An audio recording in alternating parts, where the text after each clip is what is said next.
आत्मा को गुरु महाराज कहते हैं, दोनों आँखों के बीच में परमात्मा ने उसको वहाँ विद्यमान कर दिया।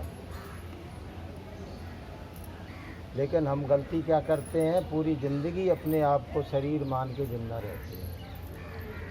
आत्मा की हमको कोई फिक्र नहीं है, कोई चिंता नहीं है। और जो आत्मा है वो काल भगवान ने उसको कर्मों की बेड़ी में जकड़ रखा। गुरु महाराज इसकी पूरी व्याख्या करके बताते हैं कि हमारा जो सच्चा मालिक है सत्पुरुष, उससे वो मांग के लाया। हम यहाँ के नहीं हैं, हमारा ये देश नहीं है।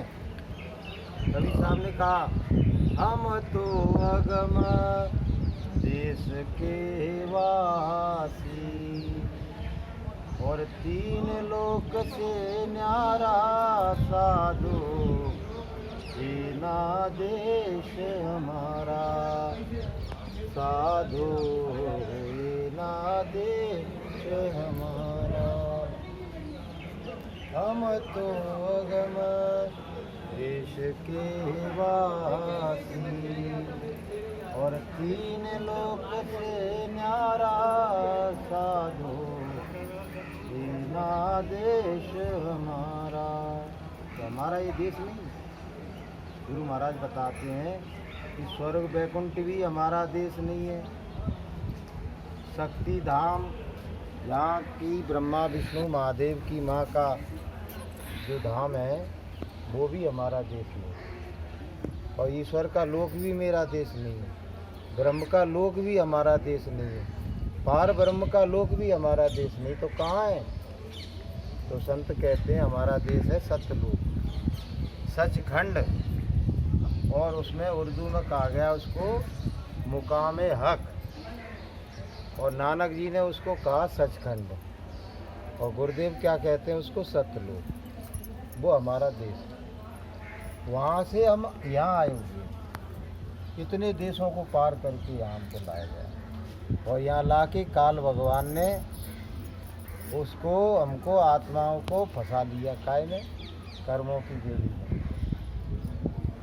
उसने विधान बना दिया, 84 लाख योनियाँ बना दी। अच्छे कर्म करोगे तो पुण्य स्वरूप उसने स्वर्ग बना दिए, बुरे कर्मों की सज़ा देने के लिए उसने नरक बना दिया। और उसने उसमें लिखवा दिया, गोस्वामी जी महाराज ने लिख दिया कि कर्म प्रधान विश्व रच राखा, और जो जस करई सो तस फल चाके। तो जो जैसा करेगा उसको वैसा मिलेगा। कि करे जो कर्म पाव फल सोई, और निगम नीत अस कह सब कोई। जो जैसा करेगा परमात्मा के द्वारा उसको वैसा ही मिलने वाला है। जितने भी जीव जंतु हैं, पशु पक्षी हैं, कीट पतंग हैं, सहजोबाई कह रही हैं, सबकी उत्पत्ति कर्म से और सहजो नाना रंग। लेकिन कर्म का विधान कौन पर लागू होता है इसको आप समझ लें। 84 लाख योनियों में किसी पर कर्म का विधान लागू नहीं होता है, केवल इंसान पर लागू होता है। हम इंसान हैं। अब इस जीवन में हम जो कर्म करेंगे, अगर हमने अच्छे कर्म किए तो हमको अच्छा परिणाम मिलेगा, और कहीं बुरे कर्म किए, हमने खोटे कर्म किए, मनमुखी कर्म किए, ऐसे कर्म किए जो ईश्वर के विधान में जिनको कहा गया है कि ये वर्जित है, ये पाप कर्म है, इनको नहीं करना, और उनको ही हमने किया। हमने चोरी की, हमने बेईमानी की, हमने धोखा दिया किसी के साथ, सच होता है। मत बनाओ जाके जो गर्दन काटी, मुर्दे मांस को खाया। और लोग क्या करते हैं, सहज बुद्धि में ये कर नहीं पाते, सामान्य बुद्धि में तो क्या करते हैं, वो बुद्धि नाशक नशा कर लेते हैं, फिर वो शराब पी के बुरे बुरे कर्म करते हैं। तो अगर हमने ये सब किया और ईश्वर के विधान को तोड़ा तो गुरु महाराज कहते हैं कि एक बार वो तुमको ले जाके नरकों में या 84 के जेल खाने में धकेल देगा, पटक देगा, तो कितने करोड़ साल के लिए तुम नरकों में चले जाओगे, 84 में चले जाओगे, और कितने जीव जंतु। अब मैं एक पेड़ की बात कर रहा हूँ, वो ये 500 साल खड़ा रहे, 500 साल खड़ा रहे, तो मनुष्य जीवन में आने में कितना समय लग जाएगा, कितना समय लग जाएगा, वो करोड़ों युग बीत जाए। तो ऐसा उसने विधान बनाया कि अगर मनुष्य जीवन में तुम नहीं चेते, नहीं जागे, सद्गुरु से ज्ञान हासिल नहीं किया, पाप पुण्य के विधान को नहीं समझा तुमने, और अपनी जीवात्मा को जानने का कार्य नहीं किया, वो तो ये चाहता है कि ये ना करे।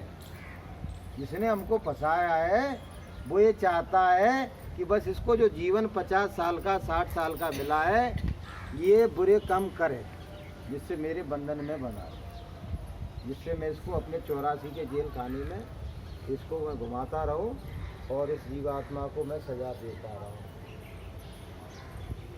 तो बहनों भाइयों, उसमें लिखा हुआ है कि इस पौड़ी से जो कोई चूके ते सिर धुन धुन पछताइए, कि मन पछताइए अवसर बीते, कि का वर्षा जब कृषि सुखानी और समय चूक फिर का पछतानी। अब तमाम जो जीव है बुरे कर्म करके जो नरकों में चले गए या 84 योनियों में चले गए, तो उनके हाथ में अब केवल अफसोस है, प्रायश्चित है कि हमने ऐसे बुरे कर्म क्यों किए जिससे हमको नरकों में जाना पड़ा या 84 लाख योनियों में जाना पड़ा। रामायण क्या कह रही है कि ते परत्र दुख पावई, परत्र यानी महान दुख, महान कष्ट, सिर धुन धुन पछताए, और कालई कर्मई ईश्वरई मिथ्या दोष लगाए। फिर अपने काल को, कर्म को और भगवान को वो दोष लगाते हैं, हे परमात्मा मैंने तेरा क्या बिगाड़ा था तो तू मुझे ऐसी सज़ा दे रहा है। ये तमाम बकरे बकरियां जिनकी गर्दनें कट रही हैं, ये क्या करते हैं, बुरी तरह चिल्लाते हैं, चीत्कार करते हैं, क्या उनको कष्ट नहीं होता? कष्ट नहीं होता है, कष्ट होता है उनको। चिल्ला रहे, क्यों चिल्ला रहे? अगर उनकी मानवीय बोली होती तो वो यही कह रहे हैं कि छोड़ दो लग रही है।